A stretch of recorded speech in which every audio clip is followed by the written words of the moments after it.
Today we'll be creating this randomly moving facade scheme in Blender. This is just a sample building prepared for this video, but you can achieve the same result with different shapes.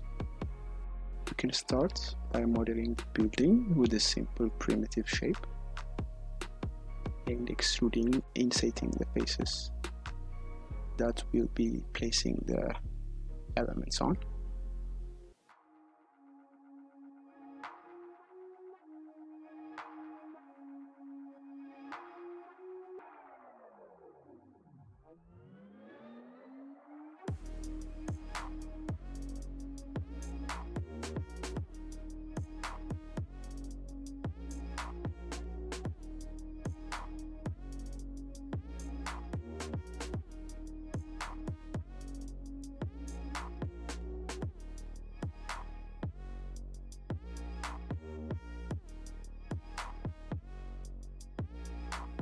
After we have the face that we want, we can go to the geometry node editor window and start connecting the lines.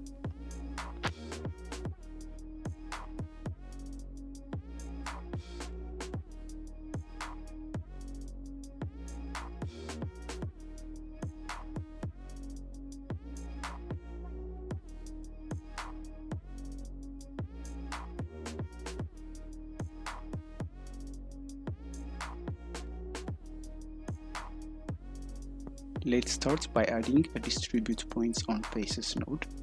What this will do is, it's creating points on the faces of the input. After that, we will need a node called instance on points.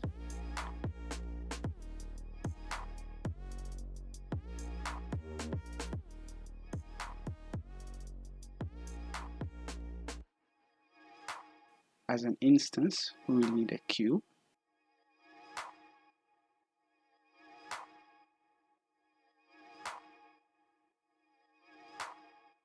To control the cube's scale in a specific direction, let's bring in a combine XYZ node and let's change the X value until we get the result that we want.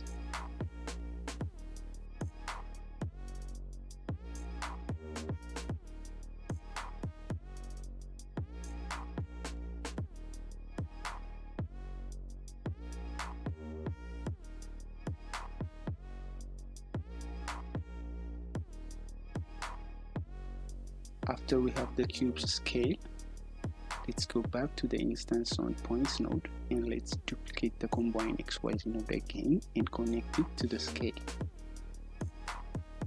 Now we want extrusion to be random, so let's add in a noise texture node and connect the vector to the X vector. I'm saying vector because these blue color shapes represent the vector XYZ. Also, the gray one is value, like numbers, and the green ones are geometry inputs. To control the level, we can also add a map range node in the middle and assign a maximum and minimum value that is being applied by the noise texture. This simply means that we can control the height of extrusion with just numbers.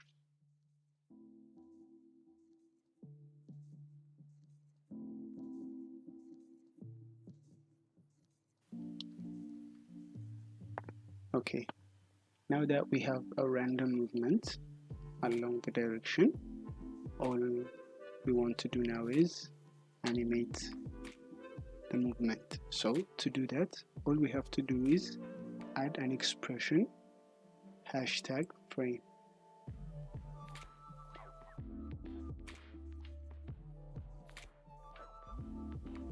Because the movement is fast when we play it, let's go back to the expression and add divided by some higher number.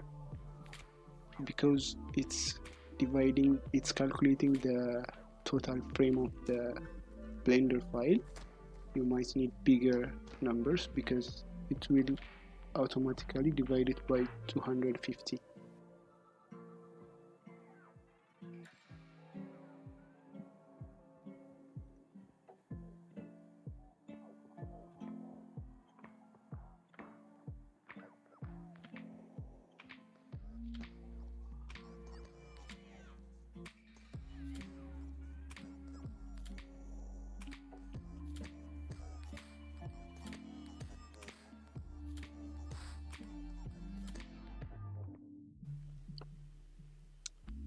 To make the surrounding, add in some primitive objects again and populate the scene.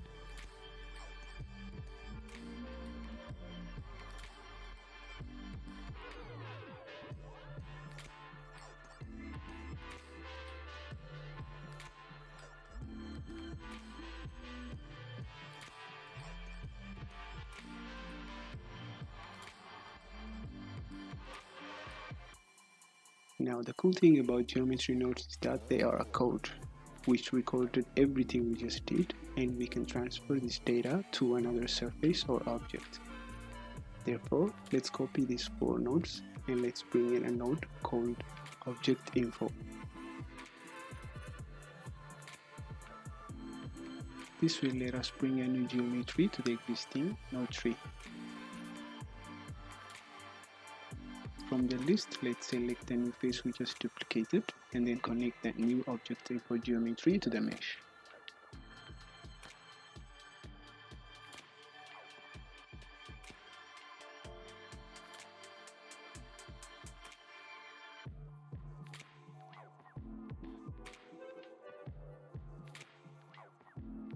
Now instantly we get a result which we can control and make it fit the new face. So let's do that.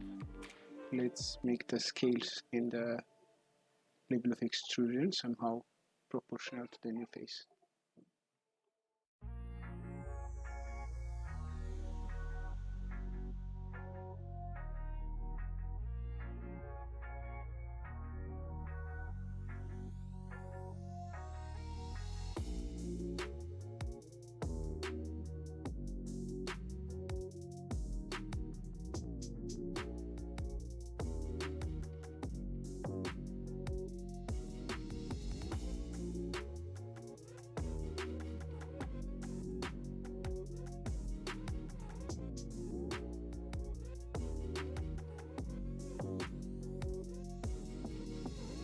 After this, bring a join geometry node and connect both elements to the output.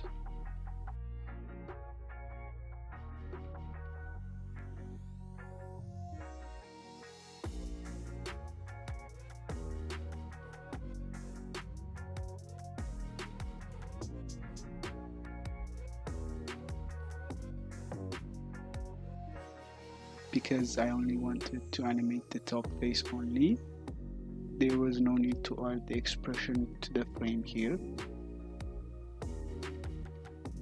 For the textures inside geometry nodes, we'll need a set material node, and let's select a material from the list.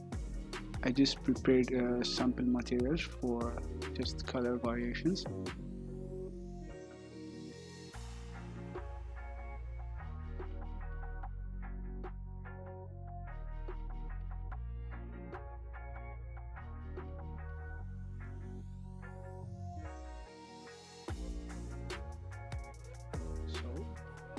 As you can see, the trick is to attach the set material node where you want the materials to be applied along that line of node tree.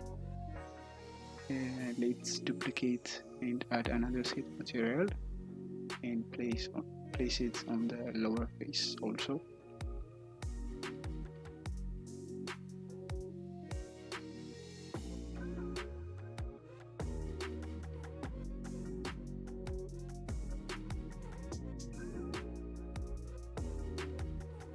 Finally, these are just the quick render settings I used.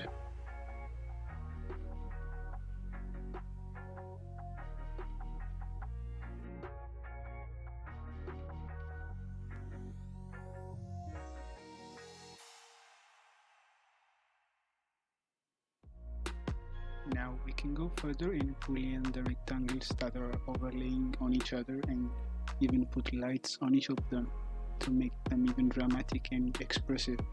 Just keep that in mind. This is just a quick tip on how to achieve the result quickly and with simple techniques. So there we have it, a simple moving dynamic facade. Thank you for watching. If you haven't already, don't forget to subscribe. See you on the next one.